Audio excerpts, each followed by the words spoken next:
Hi, I'm Hal Roberts. This is Bridge City News. Here's some of the top stories we've been following. Federal Tory leader Pierre Poilievre says the spending by the Trudeau government is out of control, and he will not be supporting the Liberals' fall economic statement. In addressing our province's doctor shortage, Premier Daniel Smith says Alberta will now allow nurse practitioners to open their own clinics.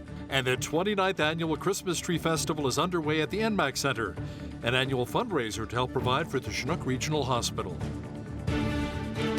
Your nation, your province, your southern Alberta. From the heart of Lethbridge, it's Bridge City News with Hal Roberts. Thanks so much for joining us. The Rainbow Bridge border crossing between Canada and the United States has been closed following a vehicle explosion which left 2 people dead at a checkpoint near Niagara Falls.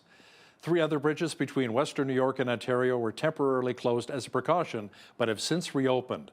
The Buffalo, New York FBI field office is taking the lead in the investigation. Prime Minister Justin Trudeau has been briefed on the situation, and Safety Minister Dominic LeBlanc says the safety of Canadians is the government's paramount concern.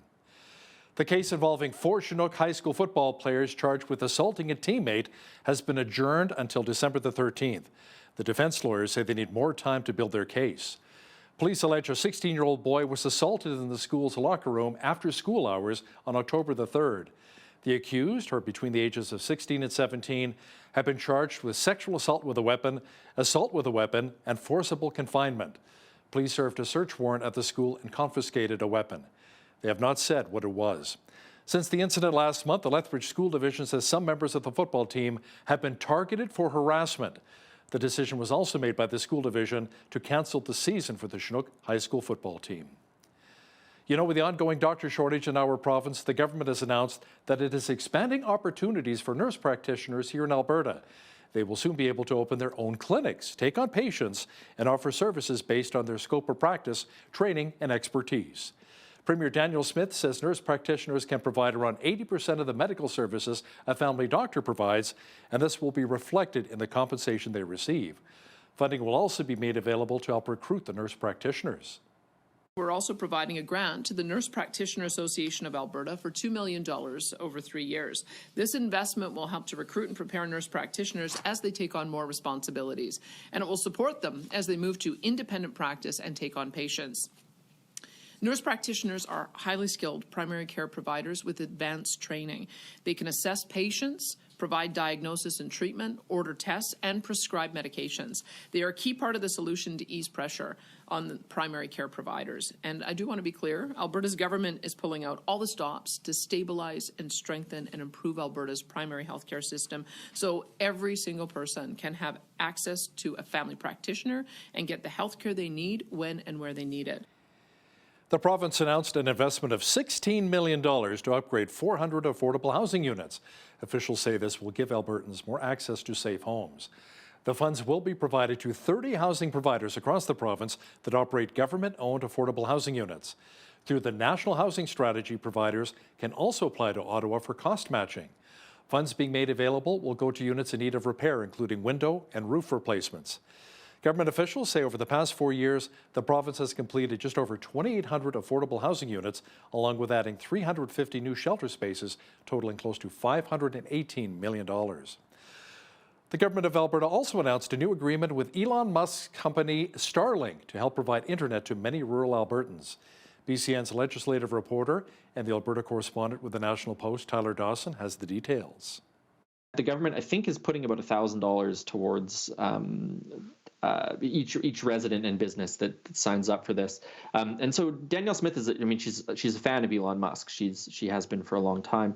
And so it kind of makes sense that she would be looking to this satellite internet network to solve some of the rural connectivity issues in the province. So, you know, this has been an objective of provincial and federal governments for a long time to try and get better internet in rural areas. And so it's going to be interesting to see how this pilot project works, and if it ends up being in a more sort of expanded relationship with Starlink in the future. Tyler Dawson will also have details of how there are calls for the Alberta NDP to change their name to kind of distance themselves from Jagmeet Singh and the federal NDP. You'll have more of that coming up in the second half of our program. Well, it felt a lot cooler across much of southwestern Alberta today. Jeanette Rocher is now with a quick peek at the forecast. Jeanette, some regions even saw a little bit of the white stuff, which may continue tonight.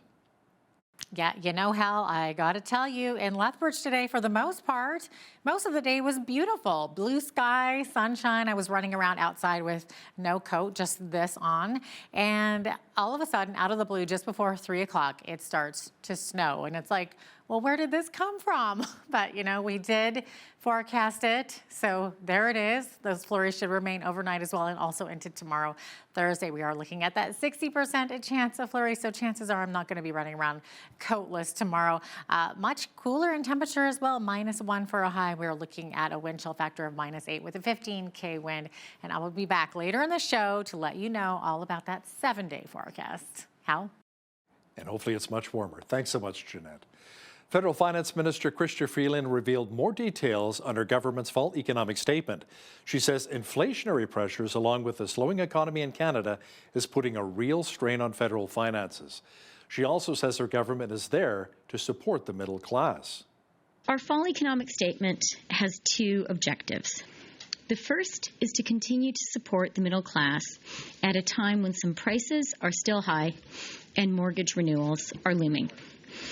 That is why we are making generational changes to competition law in Canada, including by cracking down on predatory pricing and other tactics that big corporations use to raise costs for Canadians. This is new, significant, concrete action that will help stabilize prices and provide more choice for Canadians. We're cracking down on junk fees that Canadians are saddled with every day. And an investigation will soon be launched into the international roaming charges that drive up Canadians' phone bills. We're lifting the GST and HST on counseling and psychotherapy services so that Canadians can receive the support they need. Federal Conservative leader Pierre Poilievre says the Liberals' recent fall economic update shows that they are not fit to lead our country. He says the extra $20 billion in spending will lead to higher inflation. He says it's really time for a non-confidence vote in Parliament, as his party will not support the economic update from Finance Minister Chrystia Freeland. Prices up, rates up, debt up, taxes up, time's up for Justin Trudeau. Common sense Conservatives will vote non-confidence, not just in this plan, but in Justin Trudeau, because it's time to replace him with a new common sense government that will bring home powerful paychecks that buy affordable food, gas, and homes in safe neighborhoods. Listen, this is someone who's doubled our national debt. He's added more debt than all previous prime ministers combined. Next year, we will spend more on debt interest in Canada than we do on health care. That's right. We will spend $52 billion paying interest on Justin Trudeau's debt and only $51 billion on health care. Trudeau wants to spend twice as much on debt interest than on our military. And how are people living? After 8 years of Trudeau, food bank use has reached a record-smashing 2 million. Housing costs have doubled. And yesterday, he repackaged all the same programs that have doubled housing costs, gave them new names and more money, which we can expect will only make the problem worse. Meanwhile, NDP leader Jagmeet Singh says as the cost of living crisis continues, Canadians need new measures to tackle it, something he says was sorely lacking in Finance Minister Chrystia Freeland's recently tabled fall economic statement. It does not meet the urgency of what Canadians are going through. It doesn't really meet their needs. And it's another example where Canadians are feeling really disappointed about the Liberals not meeting the urgency of what they're going through. And most of the money that they're promising is delayed for off into the future. The NDP in Manitoba has laid out its plans for the coming year in its first throne speech since winning the election back on October the 3rd. Premier Wab Kinew says balance is key for their latest budget, and that includes heat pumps for Manitobans. We're inheriting a challenge when it comes to the books here in Manitoba. And our team is going to have to do some hard work to be able to ensure that we move towards balance when it comes to the provincial budget while investing in those important areas like healthcare and education and like lowering costs for your families. First and foremost, we have executed an agreement with the federal government to bring heat pumps here into Manitoba. So, there's been tons of focus on climate initiatives and affordability at the national level, and I'm very proud to say that our team is going to ensure that Manitoba is going to get its fair share. And in this fall sitting, we are also going to bring in a bill to make Orange Shirt Day a statutory holiday in Manitoba. Kanu says his province will also provide free birth control and is offering financial aid to beef producers. Israeli Prime Minister Benjamin Netanyahu says the war against Hamas will not stop even if a temporary ceasefire is reached. Ahead of an expected cabinet vote on a ceasefire proposal, the PM vowed to press on to wipe out Hamas in Gaza. The two sides appear close to a pause on their 6-week war so that more than 200 hostages being held by the terrorist group can be freed in exchange for Palestinians being held in Israeli prisons. Foreign Affairs Minister Melanie Joly says Canada wants to make sure that in addition to the hostages being released, all foreign nationals, including around 200 Canadians, can be allowed to escape Gaza. The president of the Alberta branch of the Last Post Fund spoke to the media this week about his group's success in placing military markers for Southern Alberta veterans who lay in unmarked graves. Glenn Miller says the installation of each marker unlocks stories that have been hidden for decades. We've got, in some cases, we've got mothers and fathers together. We have a case here, there's a son buried with his dad. And so every stone tells a story. But that story was never found out because we walked by grass in a cemetery.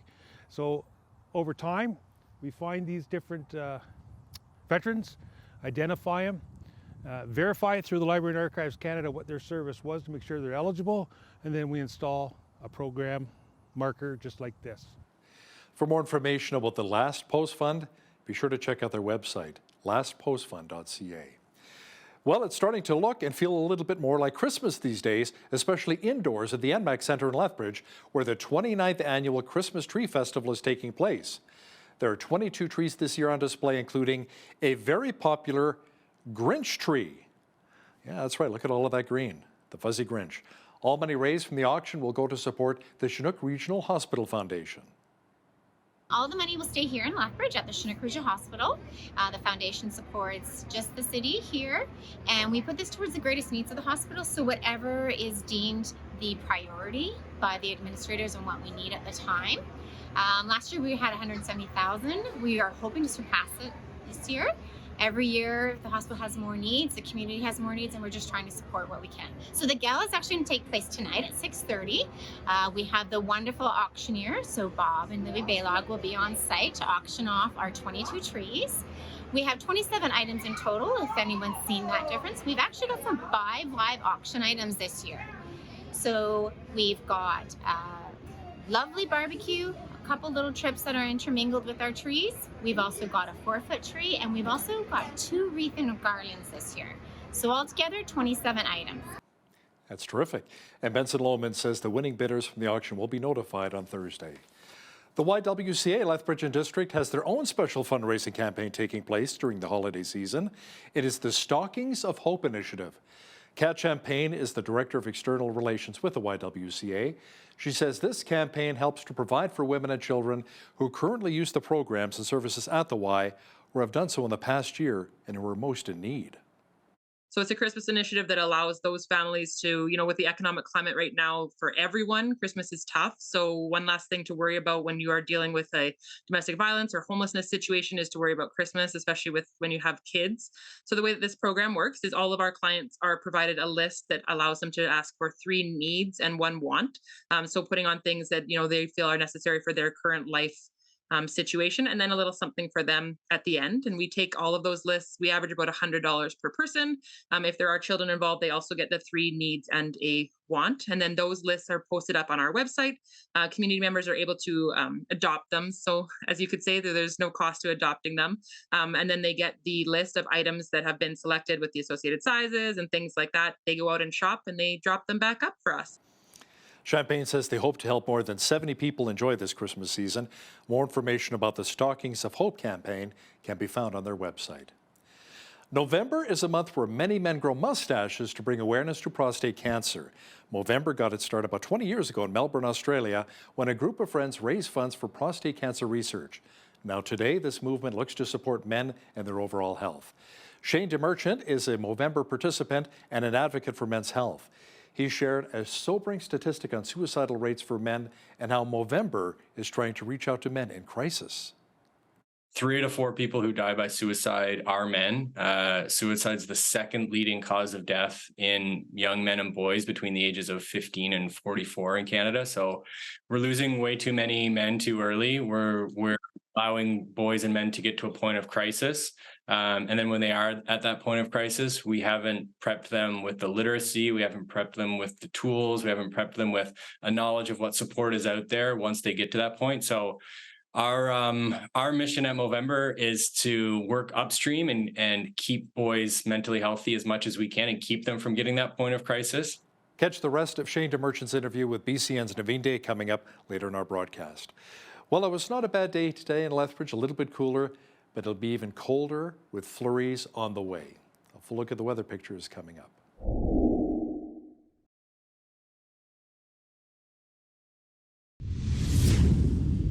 We had sunshine mixed with clouds across much of southwestern Alberta again today.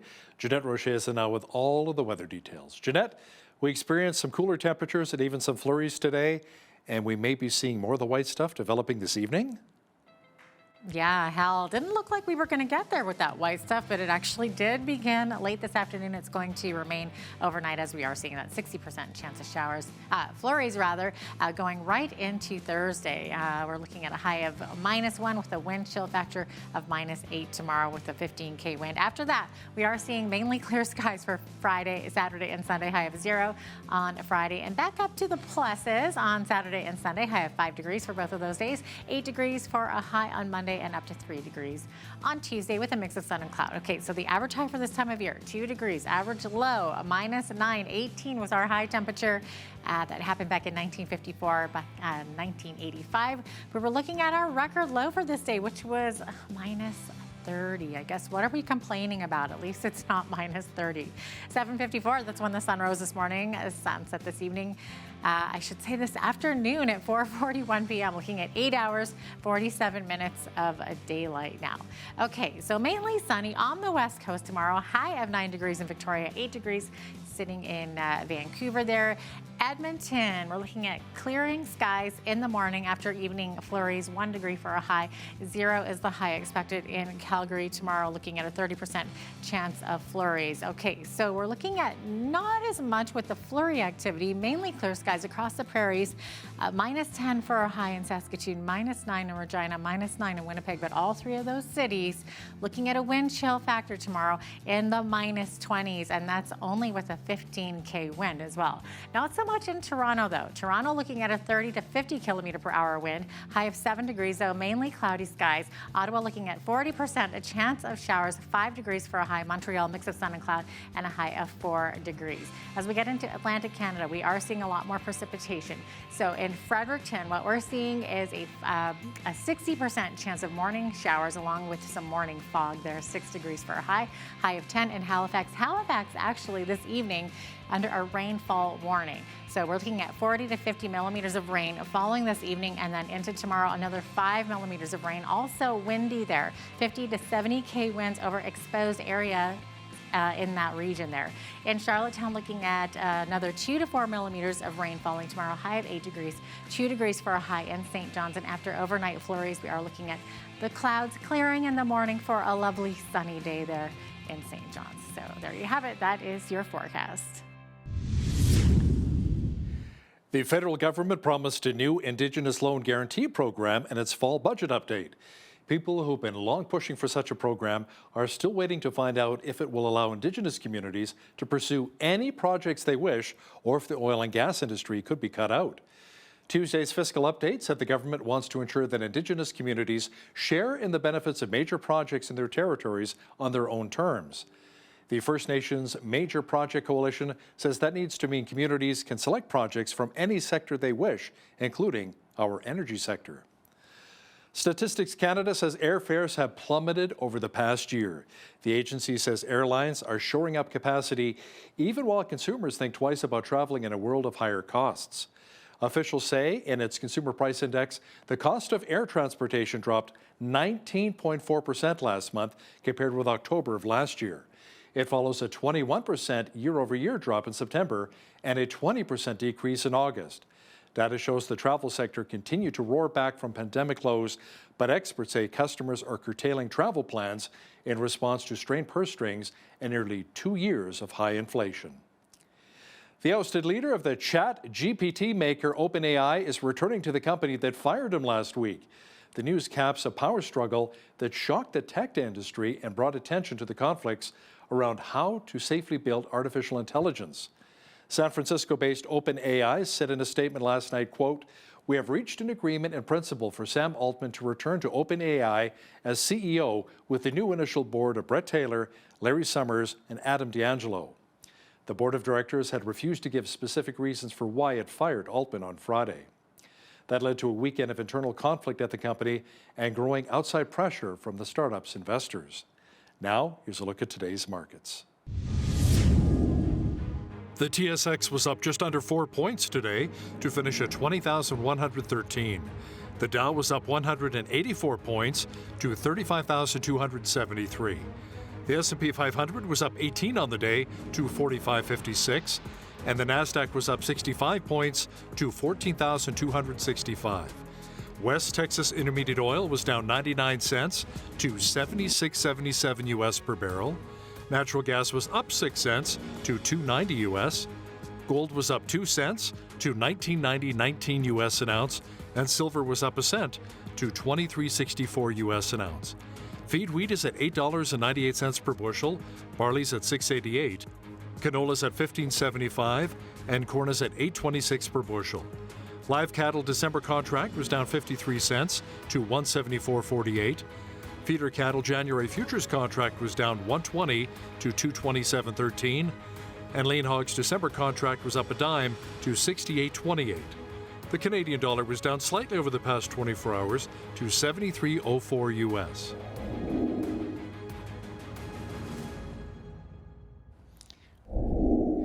Recapping one of our top stories, with the ongoing doctor shortage in Alberta, the government announced that it is expanding opportunities for nurse practitioners here in the province. They'll soon be able to open their own clinics, take on patients, and offer services based on their scope of practice, training, and expertise. Alberta Premier Daniel Smith says around $2 million in funding over 3 years will be made available to help recruit and train those nurse practitioners. Coming up, we're going to delve a little bit deeper into the Preston Manning report, which discussed the province's handling of the COVID-19 pandemic.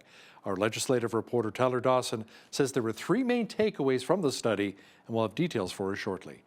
Listen, when you see news happening in your community, be sure to drop us an email at info@bridgecitynews.ca. And if you missed any of today's local stories, visit our website, bridgecitynews.ca. Here's today's Bridge City News Community Calendar. Lethbridge's Christmas Hope campaign has begun, and there's plenty of opportunities throughout the month of December to spread the holiday spirit by giving to those who are less fortunate. The annual Toy Mountain at Center Village Mall goes until December 22nd. Drop off new unwrapped toys like stuffed animals, toy trucks, baby dolls, and anything fun that brings a smile to a child's face. Discover unique finds for all the people on your Christmas list at the Lethbridge Handmade Market on Saturday, December 2nd at the Agri-Food Hub and Trade Center's UFA Hall. Over 115 handmade artisans will be on hand to show their various crafts, art, jewelry, and all kinds of things. The market opens at 9 a.m. with a $7 admission. Kids 14 and under enter for free.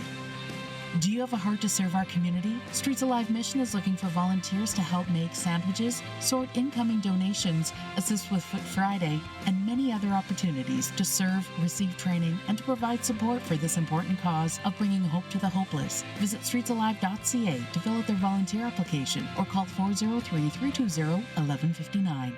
And that's today's Bridge City News Community Calendar.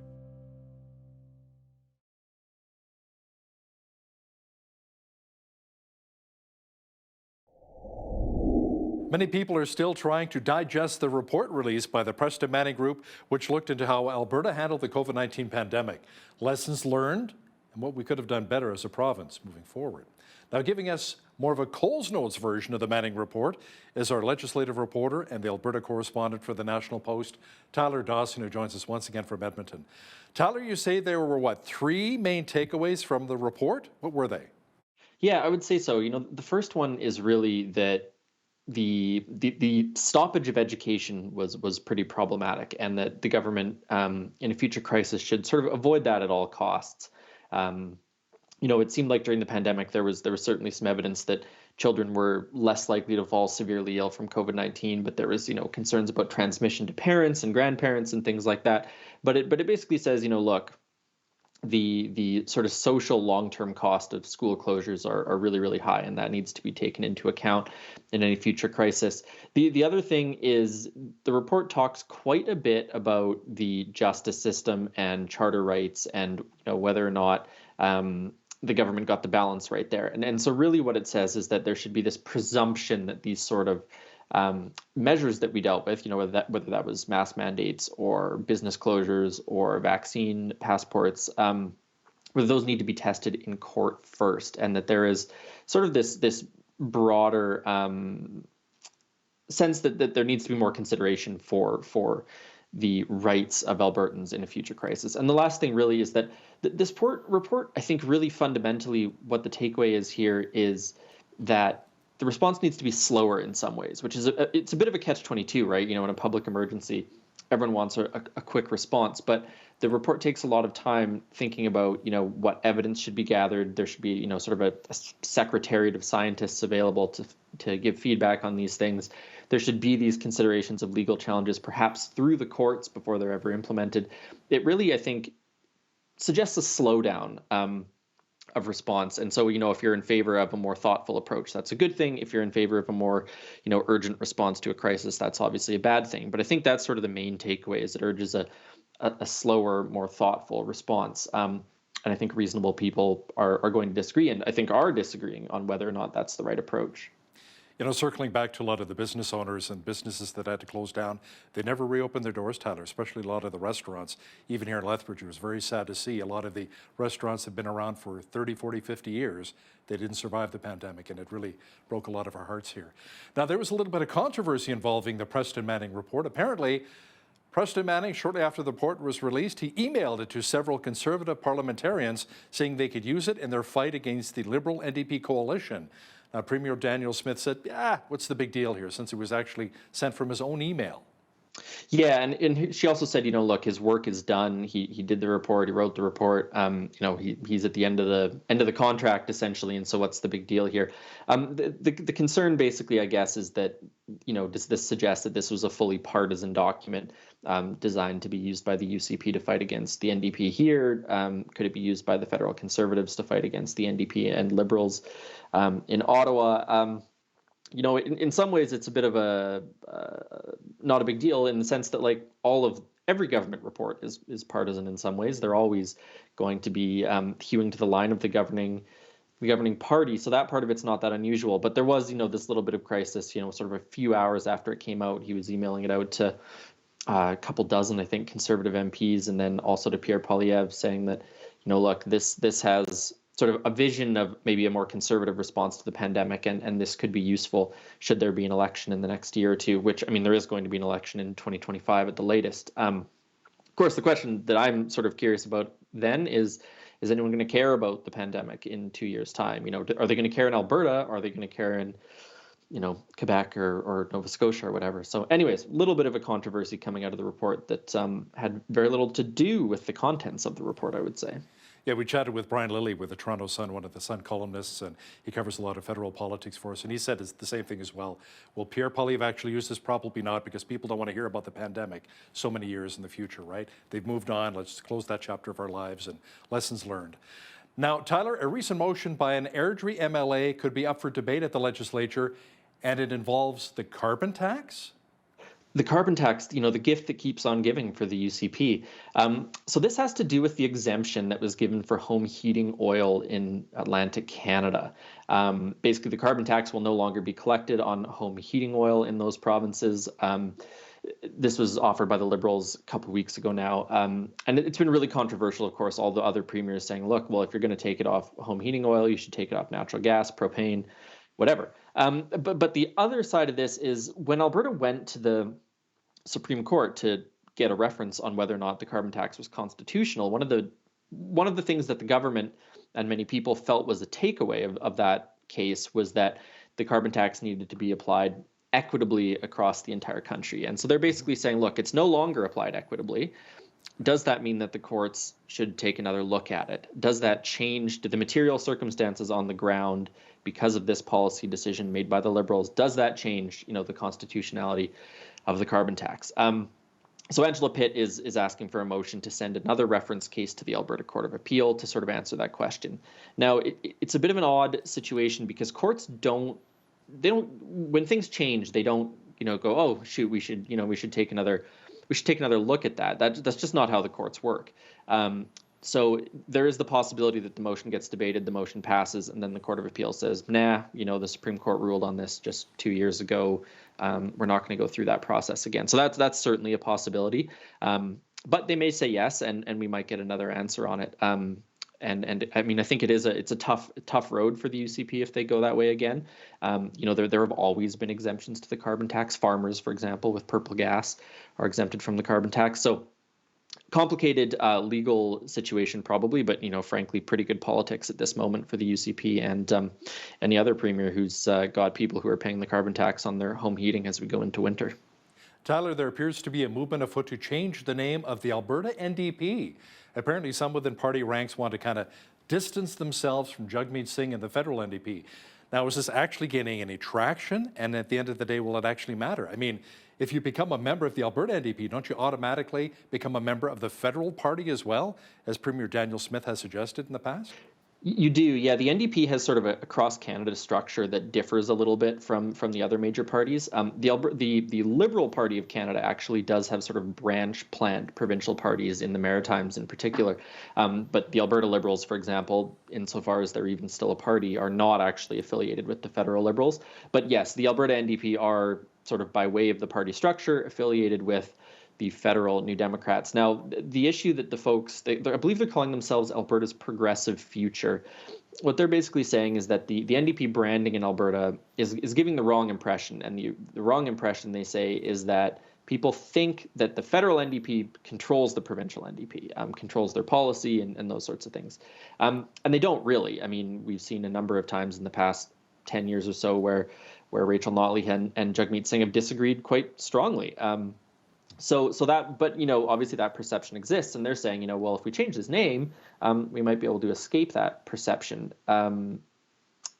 Wouldn't say it's gaining any traction though.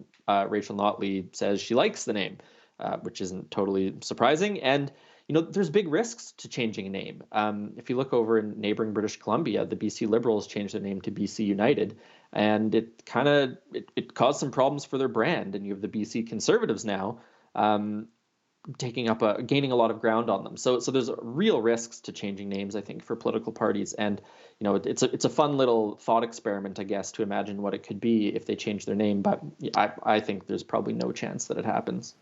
Now, still with the NDP, Tyler, they've introduced a bill that would have school boards report class sizes and composition to the education minister. Is this because class sizes are getting to be too big, over 30 students per teacher?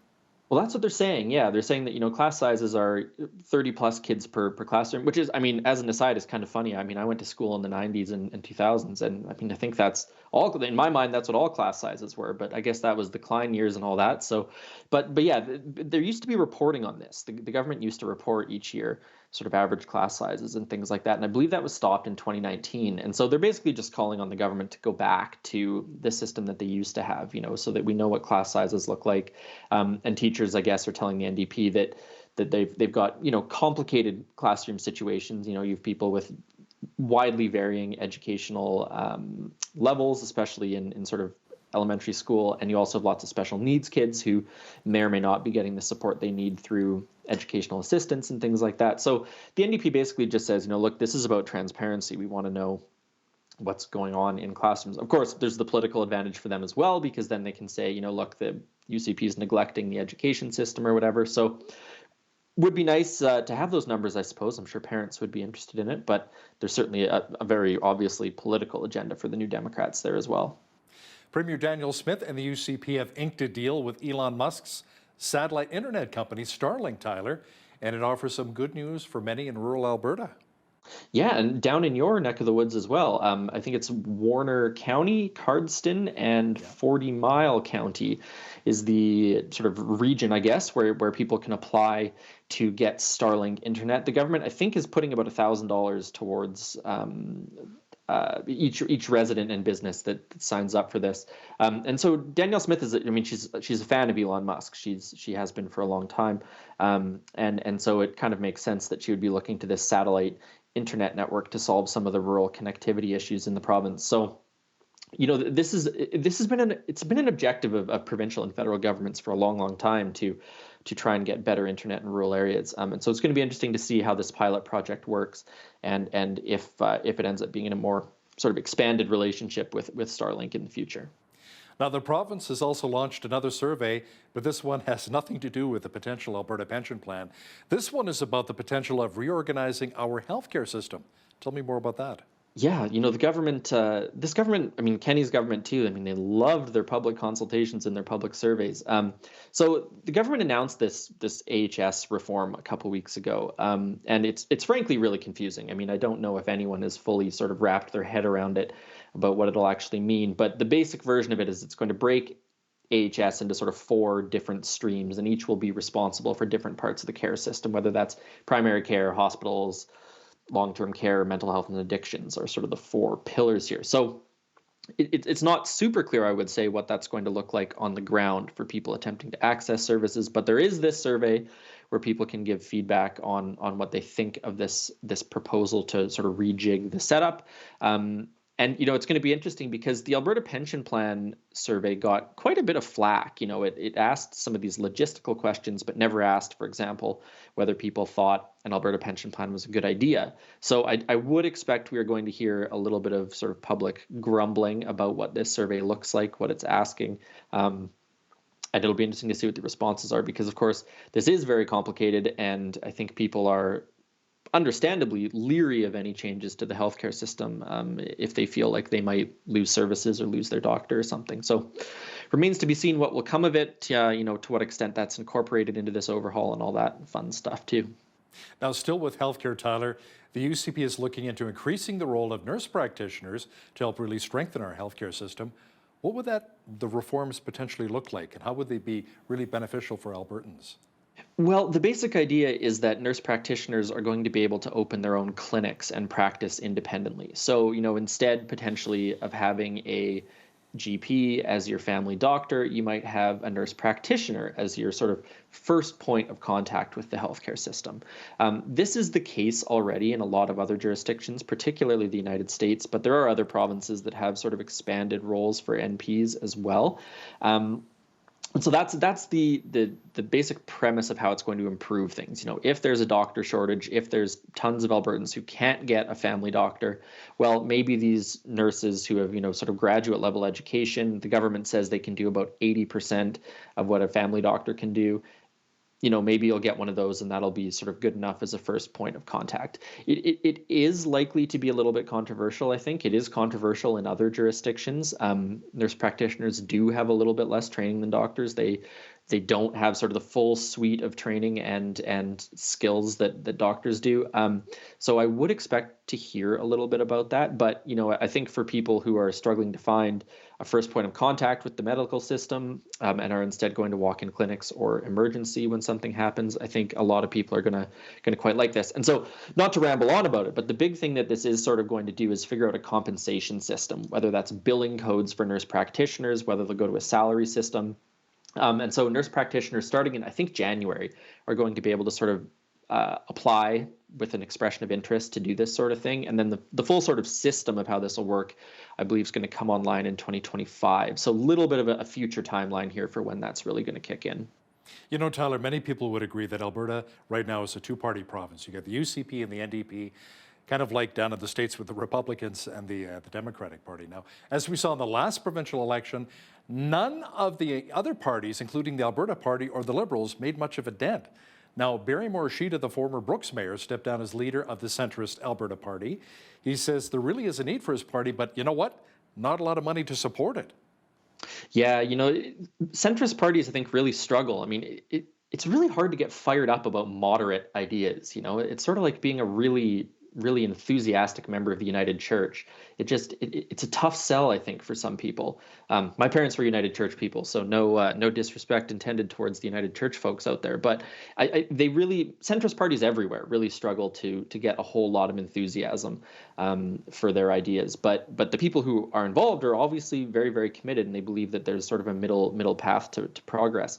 But Barry Morishita did say, look, this needs money, this needs volunteers, and whether or not that's going to be forthcoming is really tough to say. If you look at the sort of numbers from the election in May, a lot of the ground that the NDP made up in terms of vote count probably came from former Alberta Party voters. So a lot of the sort of centrist voters have now just sort of coalesced around the New Democrats, which has really sort of gutted the Alberta Party's sort of historic voter base, I think. So it's going to be tough to rebuild that, I think, and whoever takes that on is going to have a tough path. The Alberta Liberals, for example, they struggled to even find a leader over the past couple of years. So, it is, as you say, very much a two-party state at the moment.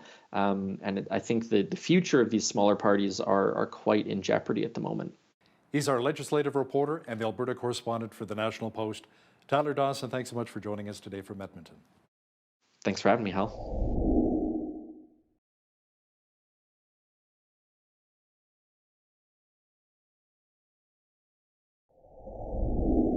As winter slowly creeps in with chilly winds, icicles hanging from rooftops, and shorter days, there's another annual sight that warms our hearts and our faces: the budding mustaches appearing on the faces of men throughout November. Today, we have the pleasure of welcoming Shane DeMerchant, a dedicated Movember participant, and he's actively raising funds to combat prostate cancer and champion mental health support for men. Shane, thank you for being here with us today. Naveen, thank you so much for having me. I don't like the thought of those icicles and chilly weather coming, but hopefully no icicles off the mustache before the end of this month. Well, let's hope so. Now, can you tell us, Shane, why are you participating in Movember this year, and what does this cause mean to you personally? So yeah, this is the 17th annual Movember campaign in Canada. So yeah, if you want to feel old, Movember's been around for 17 years in Canada. Wow. I haven't been doing it for quite that long. This is my 11th year participating. But yeah, we like I mentioned earlier, we're growing mustaches this month to raise both awareness and funds for prostate cancer, testicular cancer, and men's mental health and suicide prevention. And I'm someone who would have always maybe considered myself a men's health advocate over those 11 years. I think my motivation has changed lots in terms of starting in university with some of my guy friends and trying to raise some funds for men's health with those friends at the time, to now where I'm a dad and have a 4-year-old son and a 2-year-old daughter as well. But know the challenges that come with balancing family life and work life, and now trying to raise my own 4-year-old son. So yeah, my motivations have changed over those 11 years in terms of who I think of when I'm raising funds every year for Movember. But yeah, I think that's probably the case for a lot of our community over these last 17 years. So you say that you've been involved with Movember for 11 years. Can you just share how much money you have raised so far for Movember, and what impact do these funds have on men's health initiatives? So I, as someone who works for Movember, I am not always the best fundraiser. I had to look this up before our interview, Naveen, to make sure I got it right. So I personally have raised around $8,000 for Movember. We have people who will raise that in a single year. So yeah, I'm not the shining star when it comes to fundraising every single year. But I will say, over those 17 years at Movember, we have funded more than 300 innovative men's health programs across those three that I mentioned before. So prostate cancer, testicular cancer, and men's mental health. New programs that are coming up every single year. About 4 or 5 weeks ago in September, Movember just announced $5.8 million in funding for prostate cancer programs in Canada. At Movember, we're actually the second largest funder of research for prostate cancer outside of the federal government in Canada. So yeah, a lot of pretty incredible work that's taken place because of some silly mustaches in the conversation. Now, you're talking about 300 projects that Movember supports. Where does this money go, and what specific health projects and causes are being supported through Movember? So we fund programs right across the country. There's not a province where we haven't funded some form of Movember or some sort of men's health project.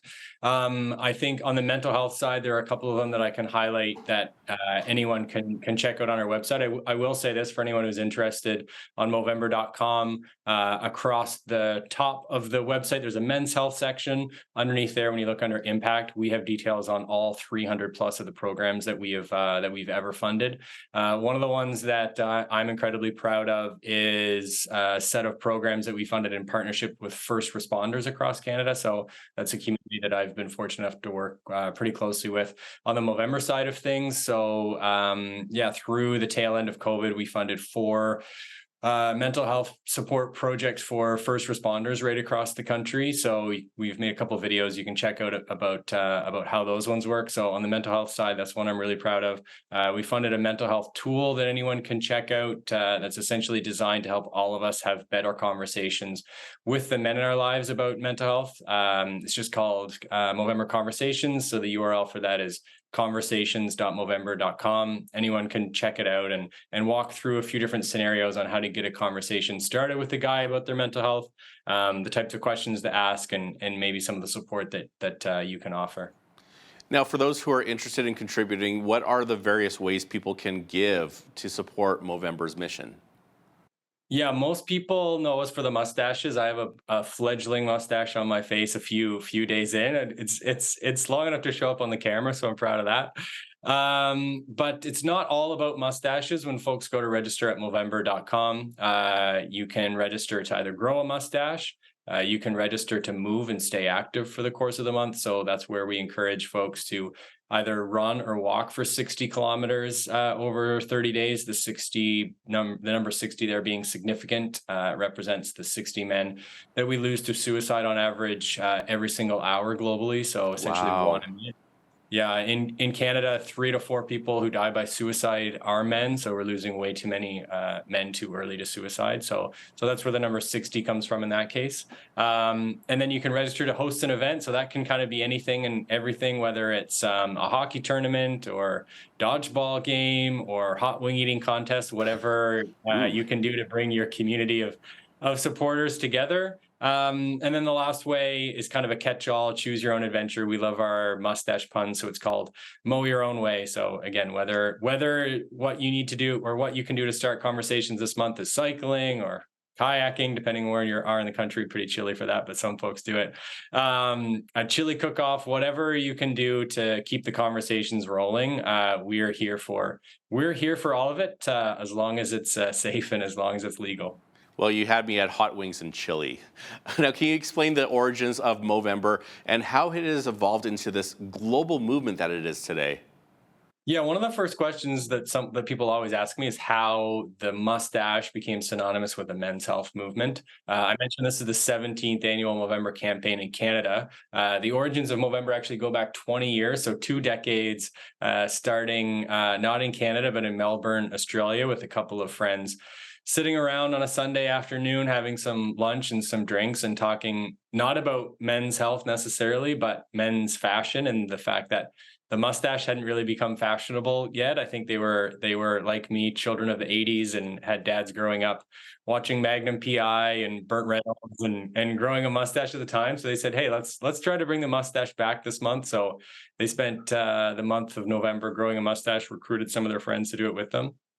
And the one thing they all realized in that first year, that first month formerly known as November, was that November, no matter where they went, people commented on the mustache. So whether it was hanging out with friends or family or at work, everyone asked them what the deal with the mustache was. So they knew they'd hit on the power of the mustache to create conversations. They said, let's give ourselves an excuse to do this next year, but put some greater meaning behind it. Started to raise some funds for men's mental health in that first year, specifically prostate cancer in the first year.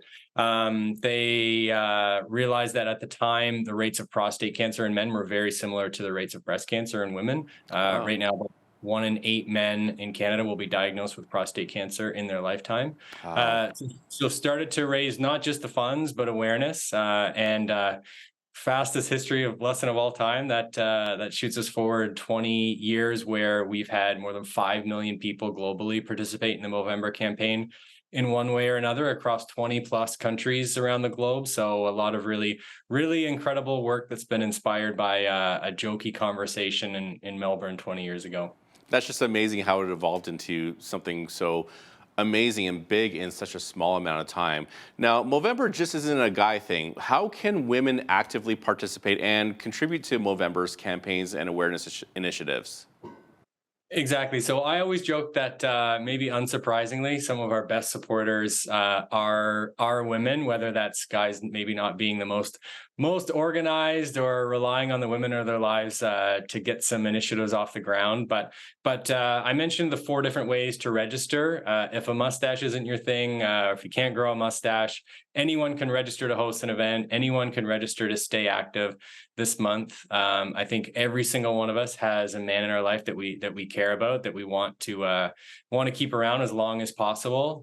We're losing way too many men too early for a lot of preventable reasons. So if we can get men to be a little bit more proactive with their own health, to check in with their doctor to see what's wrong, to figure out what it means for them to be in the self-care space, in the wellness space, in the proactive space when it comes to their own health. And we all have a role to play there. We encourage anyone to get involved with those conversations this month. Now, everybody has a why behind why they do certain things. And for you, you were talking about your children. What's your focus this year? What's your why behind participating in Movember for 2023? Yeah, I love that question. My why is really for 3 people, probably. I mentioned my son, he's 4 years old. This is my 11th year doing Movember. And I can say the public health conversation around men's health, the conversations around masculinity, what it means to be a man, have changed a lot in those last 11 years. I expect that they'll continue to change just as much in the next 11 years. And I hope that in my life, the things that have kept maybe myself and the people around me from feeling comfortable chatting about our own health and checking in with the guys in our lives where we felt like they maybe needed those check-ins. I hope that when he grows to be not necessarily as old as me, but as he's growing up, that he is more comfortable than our generation was having some of those conversations, and that he recognizes when he himself needs to reach out for help, that's not a sign of weakness, that's a sign of courage to recognize that in yourself, and that he's a lot more comfortable maybe than our generation was doing that, Naveen.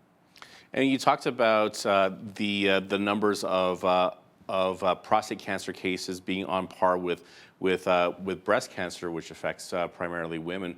Do you have some stats to share on prostate cancer and maybe also on men's mental health and suicide? Yeah, so on the mental health side of things, unfortunately in Canada, this is a stat that is pretty consistent across most countries. 3 to 4 people who die by suicide are men. Suicide is the 2nd leading cause of death in young men and boys between the ages of 15 and 44 in Canada. So we're losing way too many men too early. We're allowing boys and men to get to a point of crisis.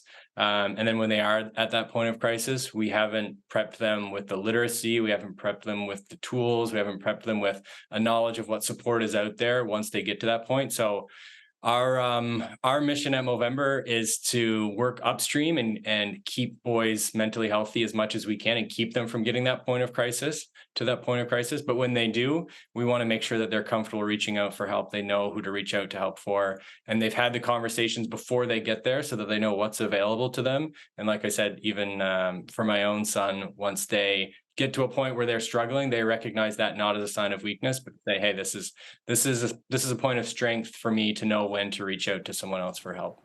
Now, can you just walk us through the process of making a donation to Movember, and what percentage of the funds raised go directly to men's health projects? Because every charity has an overhead.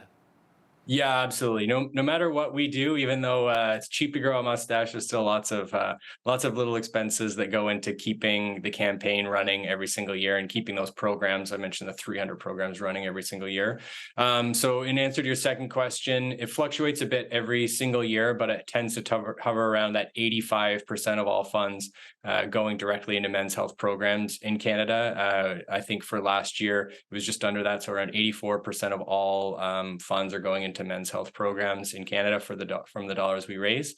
And then for folks who are interested in making a donation, if you do have someone in your life who's participating or who's growing a mustache this month, you can find them on our website, Movember.com. So everyone who is participating will register their own page on Movember.